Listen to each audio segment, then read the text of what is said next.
Now, I understand that the word midget is very controversial. I'm going to explain to you why I'm going to be using it throughout this story. There's a great divide in midgetdom.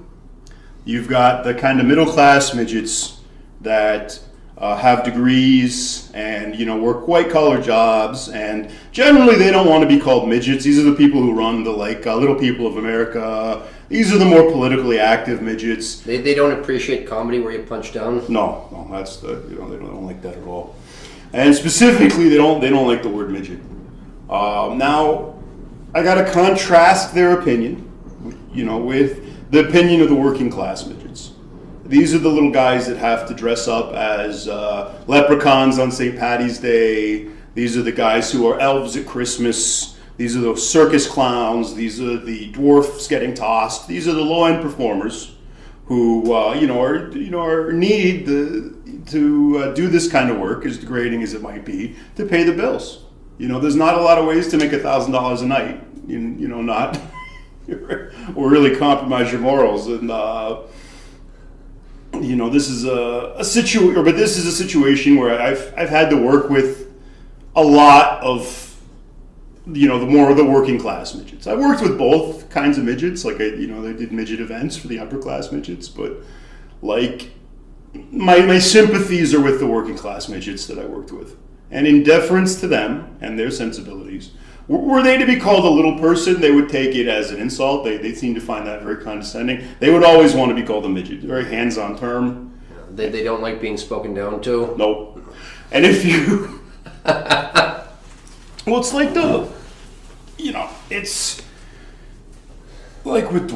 it's like nobody wants to toss a little person. That could mean a lot of things. But if I say tossing a midget, you know exactly what I'm talking about. And this is a story about dwarf tossing. Now, again, I know, very controversial, but this is, I would argue, the politically correct story about a midget getting thrown out of a bar, bodily and caught by a giant fat guy. I think this is the politically correct midget tossing story that you could take to the little people of America and tell it, and they really would have a hard time finding offense. Because at the end of the day, the midget in this story consented to being tossed. If you're going to place your sensibilities above another being's free will, that's a very dark thing.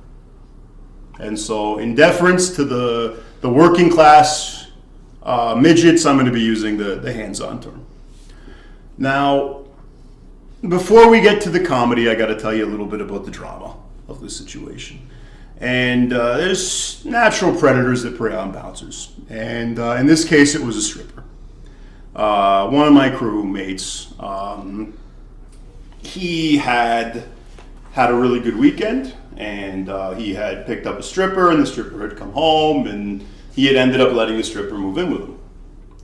Now, a little bit later, she leaves. And he thinks this is the worst thing ever. He's heartbroken, and then he starts getting calls from credit card companies saying that he's been told, or they've been told by his wife, that he's going to settle her credit card debt. It turns out she has $30,000 in unsecured consumer debt. Did they get married? Well, no, but because he had let her move in, she had become common law. So he goes to a lawyer. He says, "What am I going to do about this?" And he goes, "Look, by the time you pay me to argue this in court, it's going to cost you way more than $30,000. The smart thing to do is just pay off her debts and don't let strippers live with you anymore." And cursing, kicking, like this woman broke his heart, used him, and now he's got to pay off her freaking credit card debts. So this is the worst week of this guy's life to this point. And this is apparently in a pretty strong run of bad weeks. This guy had moved out of his house. Nothing came easy to this guy. He was of Scotch-Irish descent. He had a big red beard, bouncer out of Central Casting. And he came into work, and we wanted to help him, we wanted to be supportive, but there's only so much that you can do in terms of supporting a guy. It's at a certain point, you got to endure certain things in life.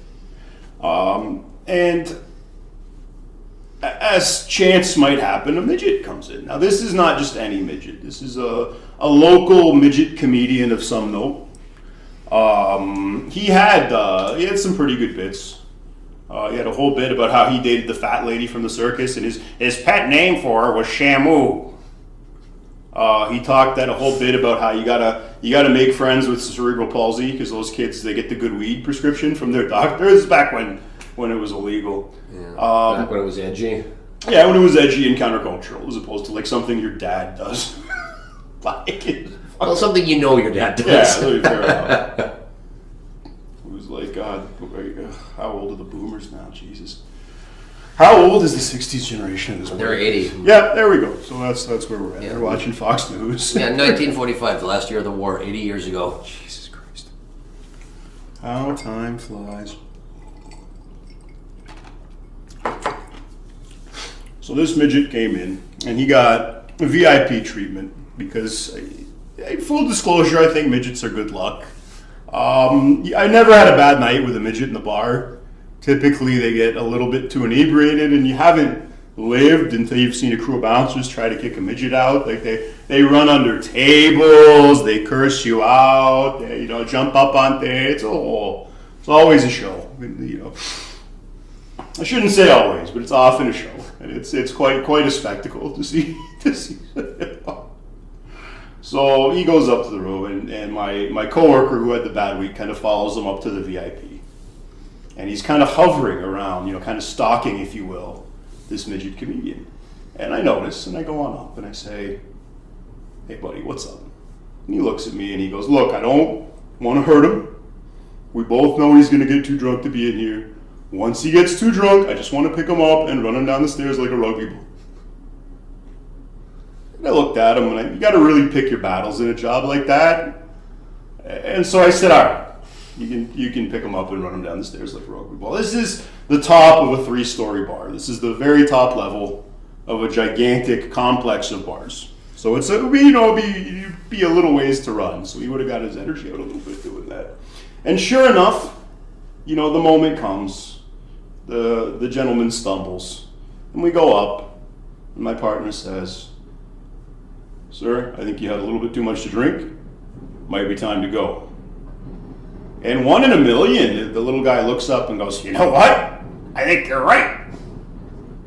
And now, like carny folk, like performers, bouncers are a superstitious lot. And one of the prime superstitions is if a guy just wants to leave, you just let him leave. That's like the worst karma in the world, is like manhandling a guy when he's politely agreed to leave. So, it's tempting fate. The next night it's not going to be a midget. It's going to be some, gigantic local MMA fighter who's fucking... You want to still have the arrow in your quiver. Yeah, you want to make sure that you don't want to be misfiring. And,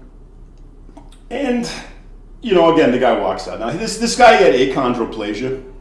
That's the technical term for the kind of dwarfism he had. And sometimes he got hip and knee issues. So in his state and with his physical limitations, it took him a long time to get, through the bar and then down all these stairs to get to the bottom level. It was a 3-level nightclub. And on the way down, he kind of starts asking, like, "It looks like you had a really bad night. You okay?" And my buddy opens up to him. By the time they get to tells him everything about the stripper, the credit card money, everything. By the time they get to the bottom of the stairs, they're best friends. "Man, you've had a terrible week." Yeah, I really have. "Would it make you feel any better if I let you toss me?" Yes, it would. You have no idea how much. "Okay, but somebody's got to catch me." Now again, fate is with us. The guy working door at that moment is the guy who has the distinction of being the fattest bouncer that I ever worked with in 15 years. Probably 500 to 600 pounds. We used to try and quantify how big he was because he would never tell us his weight. He had to get weighed at the post office. His doctor had to send him to the post office because the only place with a scale that could deal with him. Or he had to go to a large animal hospital. Apparently U of G's vet clinic has scales for horses. He was that big. He's not a little bit fat. No, this is in terms of weight or in terms of footprint? It's weight. It was just it's a lot of man. He was a lot of, so we never could quantify it. And you get some boring parts to the shift. and everybody's sitting around trying to quantify how big this guy is. How big are your clothes? Well, they're all custom made. I don't know how big they are. Well, what size? I don't know. It's not a size, man. It's custom. I get them all custom made. How much do you weigh? Well, I don't know right now. I gotta go to the fucking post office to get weighed. So I am a problem solver, and I went back to grade 10 math, and I remembered, because he's roughly round, he's roughly in the shape of a circle. If we can get his diameter and times that by pi, we can get his circumference. And that is, I felt, a fair metric of his size. We got his circumference, and then we got the circumference of a guy who was the next fattest who could wear 4XL shirts. So we had 3 times the circumference of the 4XL guy. So we called him 12XL. So if you're going to get thrown and caught by a human being, this is the human being you want to get thrown and caught by. And sure enough, in front of a line of about 200 people, my buddy picks up this little comedian and hurls him in a beautiful parabolic arch out the door and into the arms, the waiting arms of this very rotund doorman. And he lands with like a splash. There's like a thud. And he puts him down. He turns around and he goes, "Thanks a lot, buddy. I'm going to go get a jerk chicken sandwich now." And walks off. And, that's just something that happened. That was the consensual dwarf toss. It's one of my favorite memories of doing that. Whenever people ask me the most horrible thing I ever saw, I always kind of direct them onto the nice consensual midget toss story. But in the next installment, I'm going to be telling you guys the worst thing I ever saw.